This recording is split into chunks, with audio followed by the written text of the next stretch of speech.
Começa agora mais um Correspondente Médico, então lembrando que você pode sempre participar usando a hashtag Correspondente Médico. Aliás, pode participar do assunto aqui, o nosso Abre de hoje, que a gente vai falar sobre zumbido, aquele barulho chato, hein, que algumas pessoas têm aqui no ouvido, às vezes mais agudos, às vezes mais graves, às vezes com sensação de entupimento. E temos aqui, lógico, o doutor Fernando Gomes para explicar todos os assuntos para a gente. Então, bem-vindo, doutor. Isso, Elisa, cá estamos e vamos trabalhar. Vamos trabalhar, já temos mensagens, viu? Chegando na hashtag Correspondente Médico a respeito deste assunto. Aliás, é tão importante que nós tenhamos essa participação de vocês na hashtag, porque despertou em nós, assim, acendeu aquela luz de, opa, vamos falar sobre zumbido? Porque a gente recebeu uma mensagem de um telespectador. Você vai ver aqui, ó, do Ederson Moreira.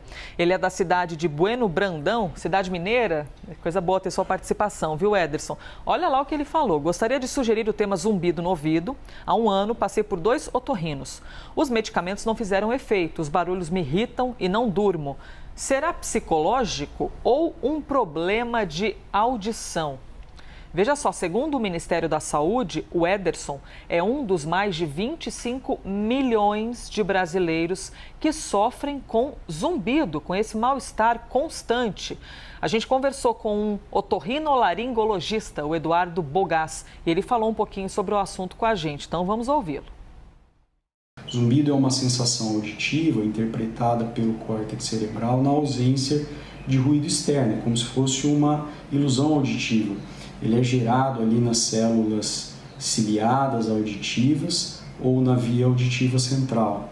O zumbido é um sintoma e não uma doença. Ele pode ter muitas causas, algumas tratáveis e outras não. O diagnóstico deve ser feito com o médico, que irá investigar o sintoma, e eventualmente encontrar se esse sintoma, no seu caso, está relacionado a uma doença tratável ou não tratável, com algum potencial de gravidade ou não.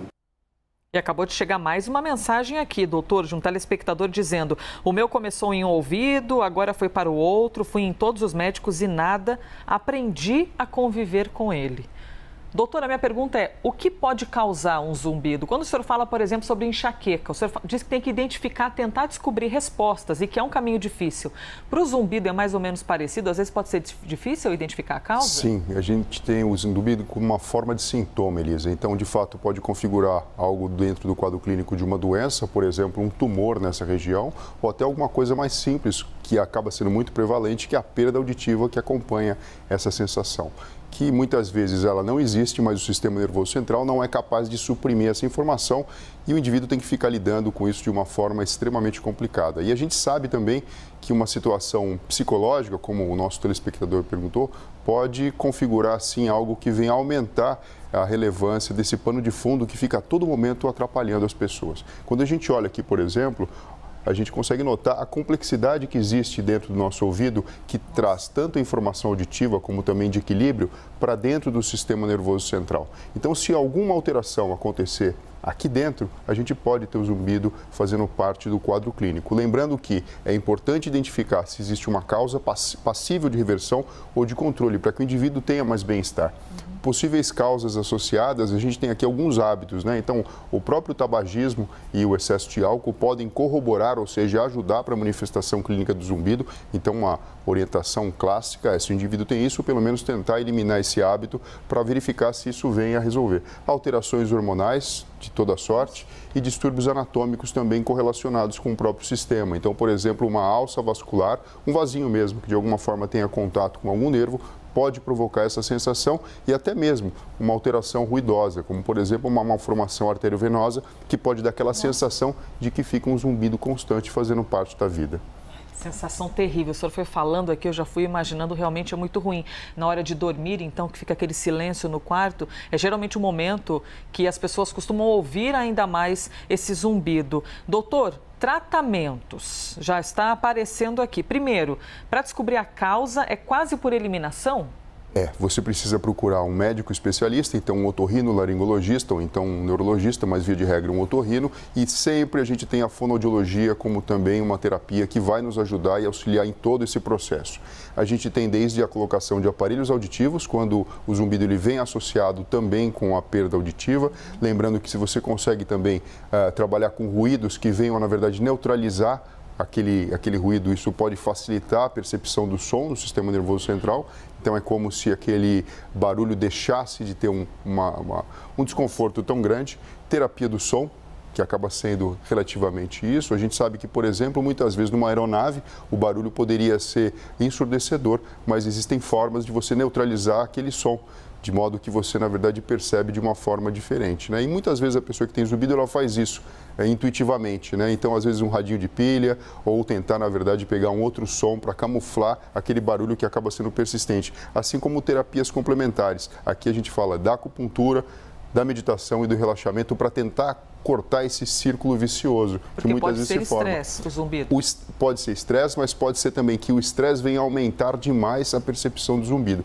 Aqui eu colocaria, né, além do excesso do álcool e do cigarro, também o excesso do café, Elisa, que são substâncias que acabam estimulando bastante o nosso sistema nervoso e muitas vezes nos torna sensível à percepção de algo tão desagradável como o zumbido. Doutor, é importante, inclusive, que a gente fale sobre isso, porque, veja só, a gente recebeu essa mensagem do nosso telespectador justamente em uma semana em que existe uma data bastante importante para falar sobre zumbido, sobre todos os cuidados e a importância que a gente tem de dar aqui para o nosso ouvido. Dia Nacional de Prevenção e Combate à Surdez. E a gente também está no mês, novembro, também é chamado de Novembro Laranja, uma campanha de alerta aos zumbidos no ouvido. E o zumbido, doutor, às vezes pode alterar a nossa percepção espacial, por exemplo, porque a gente está habituado a não ter barulho, ou ao menos um barulho que não seja estimulado por questões externas além do nosso corpo. Quando tem um zumbido, algo, a gente pode ter até um incômodo assim espacial, a maneira como a gente se comporta, quando a gente presta muito atenção no barulho que está aqui dentro, porque deve ser uma coisa que tira a gente do eixo, né? Sim, isso pode, na verdade, alterar nossos próprios reflexos naturais de defesa, inclusive o senso de equilíbrio, muitas vezes, o que pode trazer um desconforto muito grande. O mais importante, Elisa, é a gente reconhecer isso como um problema, ou seja, isso não é normal e necessita de um diagnóstico preciso e tratamento. E quando a gente fala aqui, principalmente da surdez, a gente fala de diversos meios e métodos, até mesmo de ajuste de hábitos, para a gente preservar essa entrada sensorial tão importante para dentro do sistema nervoso central. Lembrando que, assim, existe uma coisa muito curiosa no ser humano, né? Você, se tem um problema visual, você coloca um óculos e você fica charmoso, você fica elegante. Olha você, por exemplo, né? Acaba sendo natural você utilizar o óculos. A gente normalizou o óculos. Exato, né? Mas quando a gente fala de colocar, por exemplo, um aparelho auditivo, existe um certo quê de preconceito e muitas vezes esse é o caminho, tanto para abrandar ou tratar o zumbido, como para, na verdade, oferecer a qualidade sonora necessária para o indivíduo. E aqui a gente esbarra dentro da neurologia também, porque a gente sabe que lá para frente, o indivíduo que ele escuta menos, ele vai ter uma entrada sensorial reduzida. E a longo prazo, isso vai impactar na cognição. Eu estou querendo dizer o seguinte, a pessoa começa a perder a audição com 35, 40, 45 anos de idade e não trata isso. Por exemplo, por puro preconceito.